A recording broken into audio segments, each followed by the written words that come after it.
But ಅದನ್ನೆಲ್ಲ ಮಾಡಿದಾಗ ಅನ್ಸಿದ್ದು ನಮಗೆ ಅವ್ರ ಪ್ರೆಷರ್ ನಾವು ಮಾತಾಡಿದಷ್ಟು ಸುಲಭವಾಗಿಲ್ಲ. ಅವರು ತಮಾಷೆ ಮಾಡ್ತಾರೆ, ನಗ್ತಾರೆ, ಸ್ಟೇಷನಲ್ಲಿ ಬೇಕಾದಷ್ಟು ಕಾಮಿಡಿ ಮಾಡ್ಕೊಂಡಿರ್ತಾರೆ ಅವರು.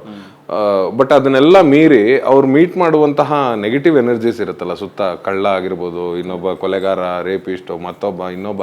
ಸೊ ಇವ್ರೆಲ್ಲರ ಮಧ್ಯದಲ್ಲಿ ಇರುವಂಥವ್ರು ಅವರು. ಸೊ ನೆಗೆಟಿವ್ ಎನರ್ಜಿಗಳ ಮಧ್ಯೆ ಇದ್ದಾಗ ವಿ ನೋ ದಟ್ ನಮ್ಗೆ ಎಷ್ಟು ಪ್ರೆಷರ್ ಆಗುತ್ತೆ. ನಾನು ಸಿಂಪಲ್ ಎಕ್ಸಾಂಪಲ್ ಹೇಳಬೇಕು ಅಂದರೆ, ನಾನು ಒಂದು ಜೈಲಿಗೆ ಶೂಟಿಂಗ್ ಹೋಗಿದ್ದೆ, ಲೈವ್ ಇದ್ದಿದ್ದು jail. May be around 7 to 8 years back. ನಾನು ಅನಂತ್ನಾಗ್ ಸರ್ ಒಂದು ಪಿಕ್ಚರ್ ಮಾಡಿದಾಗ ಒಳಗಡೆ ಮೇಕಪ್ ಮಾಡ್ಕೊಂಡು ಕ್ಯಾರವನಿಂದ ಒಳಗಡೆ ಹೋದ್ರೆ ನೆಗೆಟಿವ್ ಎನರ್ಜಿ, ಏನೋ ಸೋಂಬೇರಿತನ, ಆಕ್ಟ್ ಮಾಡಕ್ ಆಗ್ತಾ ಇಲ್ಲ, ಸುಸ್ತು, ಅಯ್ಯಪ್ಪ ಯಾರೋ ಹೋಗ್ತಾರೆ ಗುರು, ಯಾಕೆ ಕರಿತೀಯ ಗುರು ಶೂಟಿಂಗ್ಗೆ, ಈ ಫೀಲಿಂಗ್ ನಾನು ಯಾವ ಸಿನಿಮಾಗೂ ಬಂದಿಲ್ಲ ನನಗೆ. ಅಲ್ಲಿಂದ ಆಚೆ ಬಂದ್ಮೇಲೆ ನನಗೆ ಬೇರೆ ಸಿನಿಮಾಗೆ ಹೊರಟಿದ ತಕ್ಷಣ ಐ ಆಮ್ ರಿಲ್ಯಾಕ್ಸ್ಡ್. ಮತ್ತೆ ಜೈಲೊಳಗೆ ಶೂಟಿಂಗ್ ಮಾಡಿದ್ರೆ ಎನರ್ಜಿ, ನೆಗೆಟಿವ್ ಎನರ್ಜಿ. ಸೊ ನಮಗೆ ಇಷ್ಟು ಫೀಲ್ ಆಗ್ಬೇಕಾರೆ ಪಾಪ every day in day out ಅವ್ರ ಜೊತೆನೆ ಡೀಲ್ ಮಾಡ್ತಾರೆ. ಸೊ ಅವ್ರ ಪರಿಸ್ಥಿತಿ ಹೆಂಗಿರ್ಬೋದು ಅಂತ ಅನ್ನಿಸ್ತು ನನಗೆ. ಅದಾದ್ಮೇಲೆ ಅವ್ರು ಅಷ್ಟನ್ನು ತೆಗೆದು ಗಂಟು ಮುಟ್ಟೆ ಕಟ್ಟಿ ಅಲ್ಲೇ ಸೈಡಲ್ಲಿ ಇಟ್ಟು, he should become a family man, he should become a father, he should become a husband. How can it be possible? ಹೆಂಗ್ರಿ ಸಾಧ್ಯ ಇದು ಅಂತ ಅನ್ನಿಸ್ತು ನನಗೆ. ನಾನು ಕೇಳಿದೆ ಕೂಡ, ನನ್ನ ಫ್ರೆಂಡ್ಸನ್ನೆಲ್ಲ ಪ್ರಶ್ನೆ ಮಾಡಿದೆ, ಅಭ್ಯಾಸ ಆಗ್ಬಿಟ್ಟಿದೆ ಕಣ ಅಂತಾರೆ. ಅಂದ್ರೆ ನೀವು ಇಲ್ಲಿ ಉಪಯೋಗಿಸಿದ ಅಕ್ಷರಗಳನ್ನ, ಪದಗಳನ್ನ ಮನೇಲಿ ಉಪಯೋಗಿಸಂಗಿಲ್ಲ. ನೀವು ಇಲ್ಲಿ ತೋರ್ಸೋ ಅಧಿಕಾರನ ಮನೇಲಿ ತೋರ್ಸಂಗಿಲ್ಲ. ಅದಷ್ಟು ಡ್ರಾಸ್ಟಿಕ್ ಚೇಂಜ್ ಆಗ್ಬೇಕಲ್ಲ ಕ್ಯಾರೆಕ್ಟರ್. 2 ಕಾಯಿನ್ ಇದ್ದಂಗೆ ಅದು, ಹಿಂಗ್ ಹೆಡ್ ಬಿದ್ರೆ ಈ ಕಡೆ, ಟೈಲ್ ಬಿದ್ರೆ ಆ ಕಡೆ. ಸೊ ಅದನ್ನೆಲ್ಲ ಹ್ಯಾಂಡಲ್ ಮಾಡಿದ್ರಲ್ಲ, ಅದನ್ನೆಲ್ಲ ನೋಡಿದಾಗ ನನಗೆ ಅಂದ್ರೆ ಈ ಸಿನಿಮಾಗ್ ನಾನು ಜಸ್ಟಿಸ್ ಮಾಡ್ತಾ ಇದ್ದೀನಿ ಅಂತ ಅನ್ನಿಸ್ತು. ಯಾಕಂದ್ರೆ ಈ ಸಬ್ಜೆಕ್ಟ್ ಬರುತ್ತೋ ಹೆಂಗೆ ಬರತ್ತಾರೆ, ಇದನ್ನ ಜನ ಹೇಗೆ ರಿಸೀವ್ ಮಾಡ್ತಾರೆ ಅಂತೆಲ್ಲ ಇತ್ತು.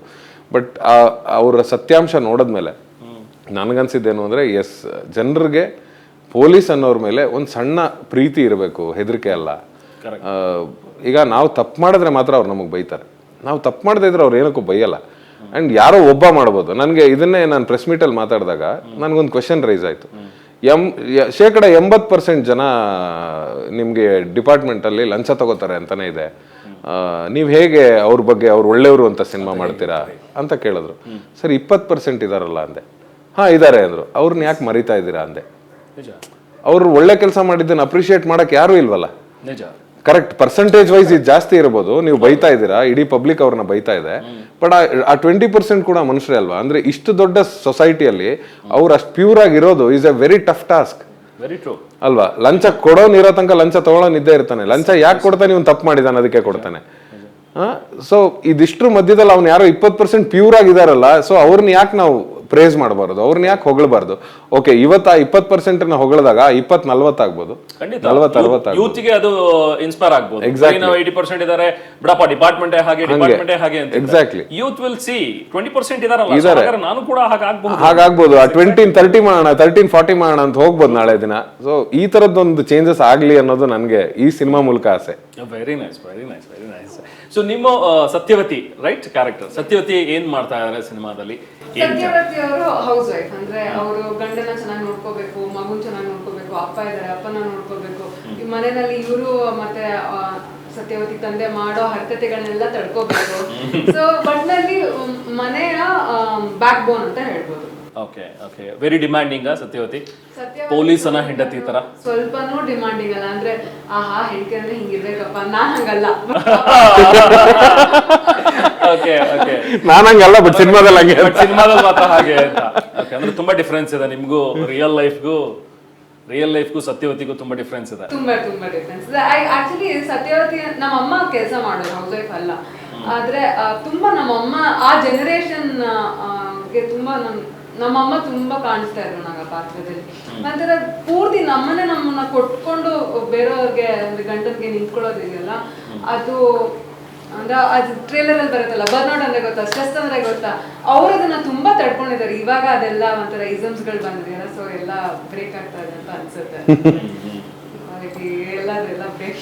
ಸೊ ರಿಯಲ್ ಲೈಫ್ ಅಲ್ಲಿ ವೆರಿ ಡಿಮ್ಯಾಂಡಿಂಗ್, ತುಂಬಾ ಕಾಟ ಕೊಡ್ತೀರಿ. ಹಾಗಾದ್ರೆ ಡಿಮಾಂಡಿಂಗ್ ಅಲ್ಲ, ಬಟ್ ಕಾಟ ಸಕ್ಕತ್ ಕೊಡ್ತೀನಿ. ಯಾವ ತರ ಅಂದ್ರೆ ಹೇಗೆ, ಏನ್ ಕಾಟ? ಸುಮ್ಮನಿರಕ್ ಬಿಡಲ್ಲ ಅವನ್ನ. ಸ್ವಲ್ಪ ಏನೋ ಮಾತಾಡೋದಕ್ಕೆ ಇದ್ರ ಜೊತೆಗೆ ಓದಿರ್ಬೇಕು, ಸುಮ್ ಕೆಲ್ಸಕ್ಕೆ ಹೋಗೋದ್ ಬಿಡಲ್ಲ. ಅದು ನಾನು ಹೇಳಿದಿನಲ್ವಾ, ಅಂದ್ರೆ ಮನೇಲೇ ಇರೋ ಆತರ. ಅಯ್ಯೋ, ಮನೇಲೆ ಇದ್ಬಿಟ್ರ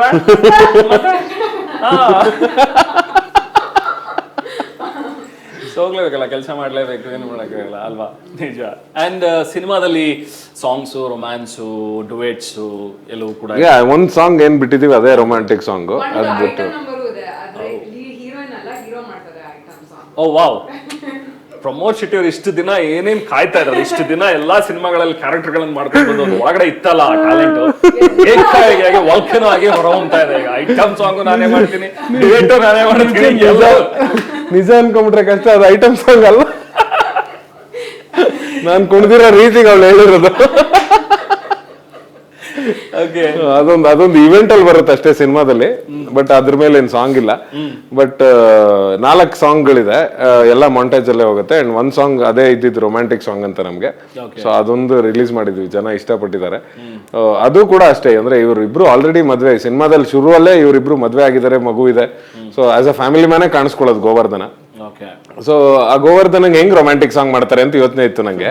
ಬಟ್ ಈ ಸಾಂಗ್ ಐಡಿಯಾ ಕೊಟ್ಟಾಗ ಬರತ್ತು ನನ್ಗೂ ಸಖತ್ ಖುಷಿ ಆಯ್ತು. ಅಂದ್ರೆ ಹೆಂಡತಿನ ಮದ್ವೆ ದಿನ ಅಷ್ಟು ಸುಂದರವಾಗಿ ನೋಡಿದಾಗ ಎಸ್ ನನ್ನ ಹೆಂಡತಿ ಸಖತ್ ಬ್ಯೂಟಿಫುಲ್ ಗುರು ಅಂತ ಫೀಲಿಂಗ್ ಇರುತ್ತೆ ಎಲ್ಲ ಗಂಡಂದ್ರಿಗೂ. ಅದಾದ್ಮೇಲೆ ಹೋಗ್ತಾ ಹೋಗ್ತಾ ಮರ್ತೋಗ್ಬಿಟ್ಟಿರ್ತಾರೆ. ಅಂದ್ರೆ ಡೈಲಿ ಸಿಗ್ತಾಳಲ್ಲ ಮನೇಲಿ, ಅವಾಗ ಸಿಗ್ತಿರ್ಲಿಲ್ಲ. ಫೋನ್ ಕಾಲಲ್ಲಿ ಚಿನ್ನ ಬಂಗಾರ ಅನ್ಕೊಂಡಿರೋರು ಈಗ ಡೈಲಿ ಸಿಗ್ತಾಳೆ. ಈ ಚಿನ್ನ ಬಂಗಾರ ಎದುರುಗಡೆ ಇಟ್ಬಿಟ್ರೆ ಅದು ವಾಕರ್ಕೆ ಬಿಡಪ್ಪ ಸೈಡಲ್ಲಿ ಇರ್ಲಿ ಅನ್ನೋ ತರ. ನಾನ್ ಹೇಳಿದ್ ಬೇರೆಯವರು ಅಂತ, ಗೋವರ್ಧನ್ ಅಲ್ಲ. ಸೊ ಹಂಗಿರತ್ತೆ ಅವ್ರ ರಿಯಾಕ್ಷನ್ಸ್. ಡೈಲಿ ಸಿಗೋರ್ ಮುಖ ನೋಡ್ತಾ ಇರ್ತೀವಲ್ಲ, ಸೊ ಅವ್ರ ಮೇಲೆ ತುಂಬಾ ಇಂಟ್ರೆಸ್ಟ್ ಕ್ರಿಯೇಟ್ ಆಗಲ್ಲ. ಅದಾದ್ಮೇಲೆ ಇವನ್ ಕೆಲಸದಲ್ಲೇ ಮುಳುಗೋಗಿರ್ತಾನೆ, ಕೆಲಸದ ಮೇಲೆ ಕಾನ್ಸಂಟ್ರೇಟ್ ಮಾಡ್ತಿರ್ತಾನೆ. ಅಲ್ಲಿ ಕರೆದಾಗ ಅವಳು ಬರಲ್ಲ ಅಂತ ಹೇಳ್ತಾಳೆ ಸ್ಟೇಷನ್ಗೆ. ಸರ್ಪ್ರೈಸ್ ಆಗಿ ಬಂದ್ಬಿಡ್ತಾಳೆ ಮಗಳನ್ನ ಕರ್ಕೊಂಡು. ಅವಾಗ ಇವನ್ಗೊಂದು ಆ ಮದ್ವೆ ದಿನಗಳು ನೆನಪಾಗ್ಬೇಕು ಶೆಟ್ರೆ ಅಂತ ಹೇಳಿದ ಭರತ್. ಅಂದ್ರೆ ಆ ತರ ನಾಚ್ಕೋಬೇಕು ಒಂದು ಹುಡುಗಿ. First of all Govardhan character ತುಂಬಾ ಸಾಫ್ಟ್. ಸೊ ಅವಳು ಬಂದಾಗ ಹೆಂಡತಿ ಫಸ್ಟ್ ಟೈಮ್ ನೀವು ಮದ್ವೆ ಛತ್ರದಲ್ಲಿ ನೋಡಿದಾಗ, ಹಸೆಮಣೆ ಮೇಲೆ ಕೂತಾಗ ನೋಡಿದಾಗ ನೀವು ಏನ್ ಫೀಲ್ ಮಾಡಿದ್ರಿ, ನಂಗೆ ಆ ಫೀಲ್ ಇಲ್ಲಿ ಬೇಕು, ಆ ಫೀಲ್ ಇಲ್ಲಿ ಕಾಣಬೇಕು ಅನ್ನೋದು ಭರತದ ಇಂಟೆನ್ಷನ್ ಇದ್ದಿದ್ದು. ಸೊ ನೀವು ನಾಚ್ಕೊಳ್ಳಿ, ನೀವು ನಾಚ್ಕೊಳ್ಳಿ. ಗೋವರ್ಧನ ಅನ್ನೋನೇ ಅವ್ನು ಸ್ವಲ್ಪ ನಾಚಿಕೆ ಸ್ವಭಾವದವನು. ನೀವು ನಾಚ್ಕೊಳ್ಳಿ, ಎಷ್ಟು ಚೆನ್ನಾಗಿ ನಾಚ್ಕೊಳಕ್ಕಾಗತ್ತೆ ನಾಚ್ಕೊಳ್ಳಿ ಅಂತ. ಆ ಸಾಂಗ್ ರಿಲೀಸ್ ಆದಾಗ ಸುಮಾರು ಜನ ಡೌಟ್ ಕೇಳಿದ್ರು, ಗೋವರ್ಧನಂಗೆ ಇದು ಸೆಕೆಂಡ್ ಅಫೇರಾ, ಅಂದ್ರೆ ಅವ್ ಮದ್ವೆ ಆಗಿರೋರ್ನ ಮತ್ತೆ ಮದ್ವೆ ಆಗ್ತಿದಾನ ಅಂತೆಲ್ಲ ಕ್ವಶನ್ ಕೇಳಿದ್ರು. ಇಲ್ಲಪ್ಪ, ಅದು ಮದ್ವೆ ಆದ್ಮೇಲೆ ಇನ್ನೊಂದ್ಸರಿ ಲವ್ ಆಗೋವಂಥದ್ದು ಹೆಂಡತಿ ಮೇಲೆ. ಪದೇ ಪದೇ ಲವ್ ಆಗ್ತಿರ್ಬೇಕಲ್ಲ, ಅಂದ್ರೆ